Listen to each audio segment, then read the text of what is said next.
Assalamu alaikum everyone. This is Sabrar and you are watching my YouTube channel Rolling Pistons. अच्छा जी, location जो आप देख रहे हो इस टाइम मैं बेसिकली बदीन से करीब निंडो नाम का छोटा सा शहर है वहाँ मौजूद हूँ।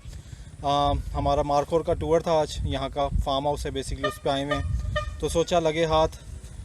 बहुत से भाई क्वेश्चंस कर रहे थे जीएस के बारे में कि आपने इंस्टॉलमेंट पे ली है तो काइंडली हमें बताइए कराची में हम कहाँ से ले सकते हैं और क्या इसके पैकेजेस हैं और किस तरह से बाइक मिलती है। ये होगी बात जीएस की। इस चीज़ को जानने के बाद फिर हम चलेंगे 150 सीसी कैटेगरीज़ में जो बाइक्स हमारे पास मौजूद हैं उनमें क्या क्या चीज़ें हैं और किस तरह से हैं, तो उसको भी जानेंगे। तो चले इस वीडियो को शुरू करते हैं। ओके जी, so now let's talk about GS 150 के पैकेजेस क्या हैं, किस तरह से मिल रही है। कंपनी का जो ज़ीरो मार्कअप है अभी इस टाइम वो किस तरह से दे रहे हैं।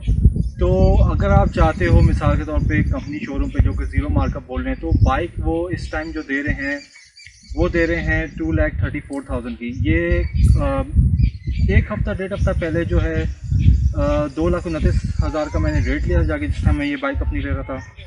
बट ये है कि अभी एक हफ़्ते में ही जो है 5,000 रुपये इन्होंने इंक्रीज़ कर दिया तो रेट 5,000 रुपये और बढ़ गए। अच्छा जी, अब 2,29,000 जो ये टोटल अमाउंट है। अब ये किस तरह से इसकी फ़िगर बनाते हैं वो आप जान लीजिए। 68,500 जो है डाउन पेमेंट ले रहे हैं आपसे। 68,500 डाउन पेमेंट देने के बाद जो इंस्टॉलमेंट बना रहे हैं वो 6,800 की 2 साल की इंस्टॉलमेंट बना रहे हैं। अब वो जो आपसे डाउन पेमेंट ले रहे हैं उसके अंदर जो ये है इंक्लूडेड वो इंश्योरेंस है, प्रोसेसिंग फ़ी है और आपकी डॉक्यूमेंटेशन की है। अब यही बाइक अगर आप जाके कैश पे लेते हो तो कैश पे आपको जो पड़ी है वो पड़ी है तकरीबन कोई दे देता है आपको 2,15,000 की, तो कोई देता है 2,17,000 की। तो ये आप डिफरेंस का अंदाज़ा लगा लीजिए कितना आ रहा है इसमें।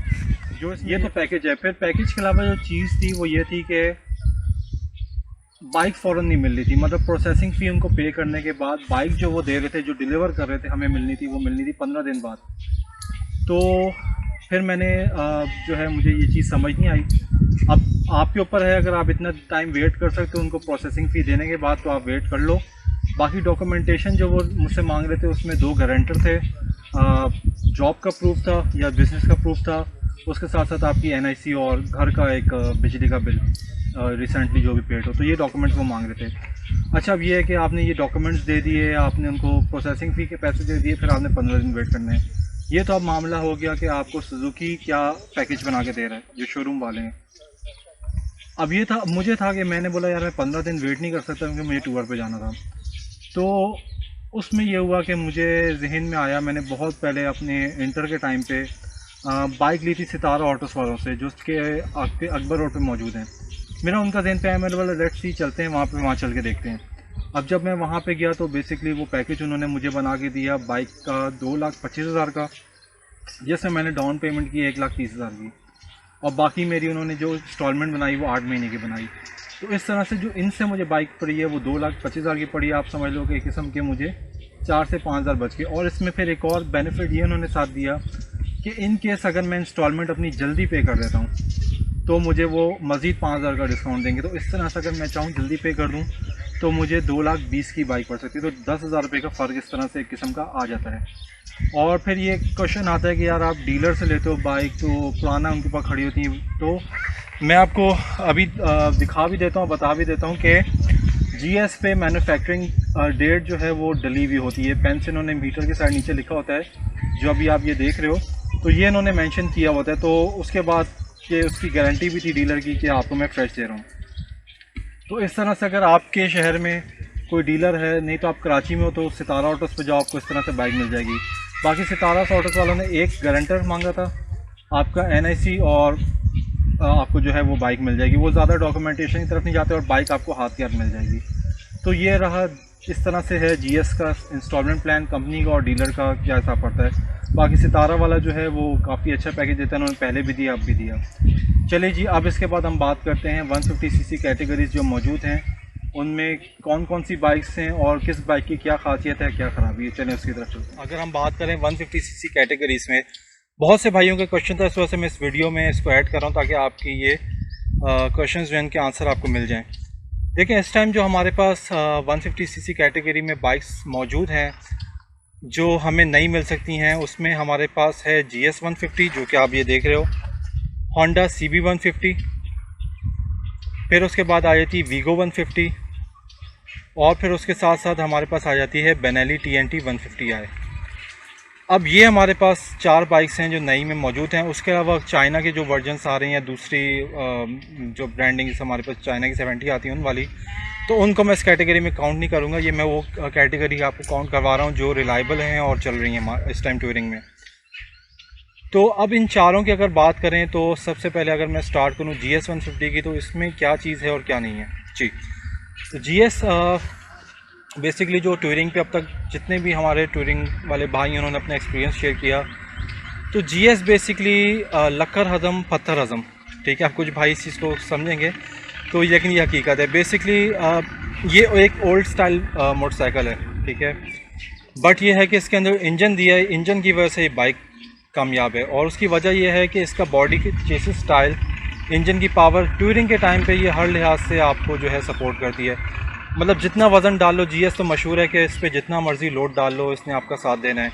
फिर इंजन अपने इसका इस वजह से मशहूर है कि भाई चाहे आप किसी हिली एरिया में चले जाओ, पहाड़ी कोई हो, कोई मसला नहीं है, इसने इंजन ने आपका साथ देना ही देना है। तो ये इस वजह से टूरिंग पे कामयाब है। और फिर अब बात ये आ गई है कि अब ये 2004 से 5 से GS 150 आ रही है।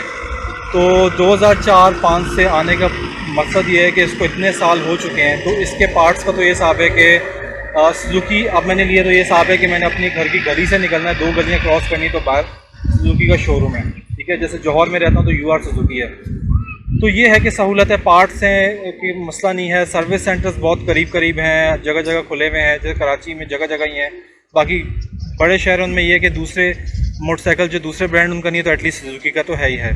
तो ये इस हिसाब से कन्वीनियंट आ जाती है। बाकी ये है कि बाकी इसमें जो अब इन चीज़ों से जो बुराई आई थी वो ये है कि अब इसका बॉडी की जो 2 चीज़ें देखी गई हैं, एक तो ये है कि जंग बहुत जल्दी बाइक पकड़ती है, ठीक है, एक ये GS की ये मसला रहा है। फिर उसके बाद ये है कि ओल्ड मॉडल है तो चीज़ों में वाइब्रेशन वगैरह ज़्यादा फील होती है। फिर इंजन में भी बैलेंसर नहीं है तो वो वाइब्रेशन का सबब बनता है। बाकी अभी ये है कि जो इसका जो स्पोक वाला मॉडल है, जैसे मेरे रिम वाला है, तो स्पोक वाली जो है उसके मुकाबले फिर भी जो रिम वाला ये मॉडल है इसमें वाइब्रेशन कुछ कम है।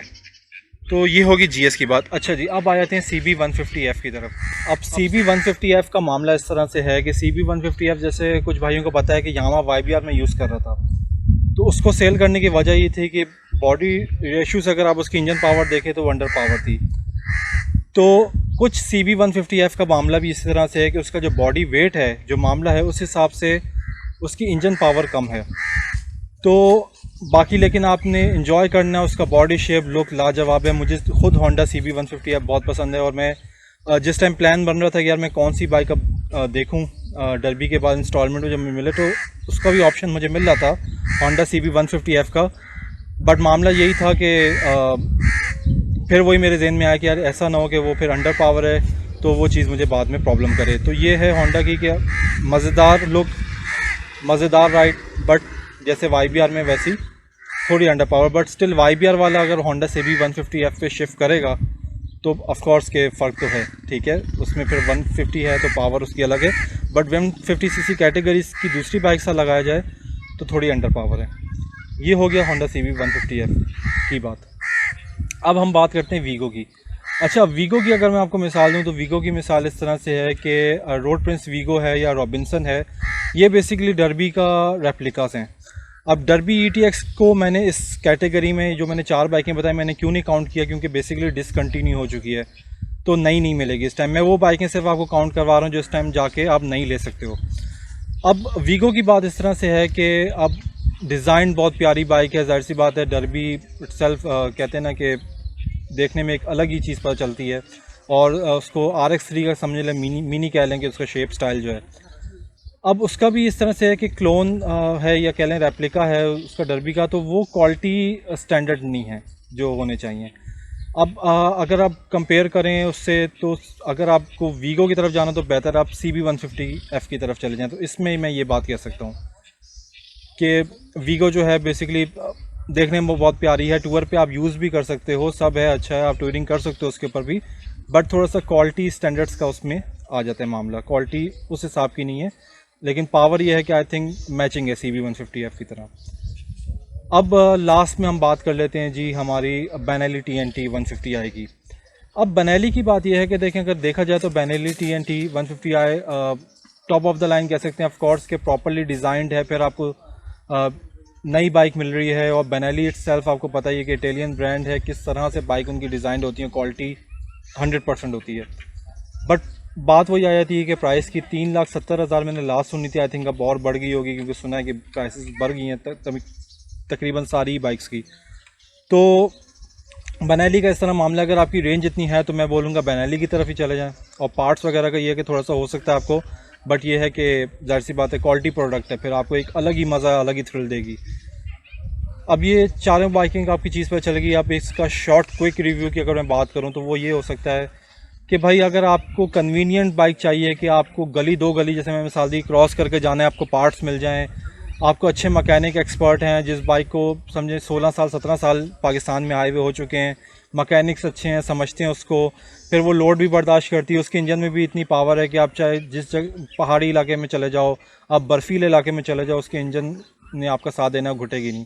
तो वो फिर ये सुजुकी GS150 है। फिर आप CB150F बहुत अच्छी है, टूरिंग में कामयाब है, वो भी चलती है। तो इस time top of the line में दो बाइक्स कह सकते हैं कि GS और CB150F। या तो बहुत आपकी रेंज अच्छी है तो फिर आप बेनेली की तरफ चले जाओ। तो ये था आज का एपिसोड। आप ये हेड देख रहे हो, बेसिकली अभी इरादा है थोड़ी फ़िशिंग करने का इस फार्म पे। यहाँ करीब में ही लेक है, फिर थोड़ा सा एंजॉय करेंगे। आई होप आप लोगों को कुछ सवालों के जवाब मिल गए होंगे जो 150cc कैटेगरीज़ के बारे में कुछ भाई क्वेश्चंस कर रहे थे मुझसे। अब मुझे दें इजाज़त। Thank you so much for watching. Take care and अल्लाह हाफिज़।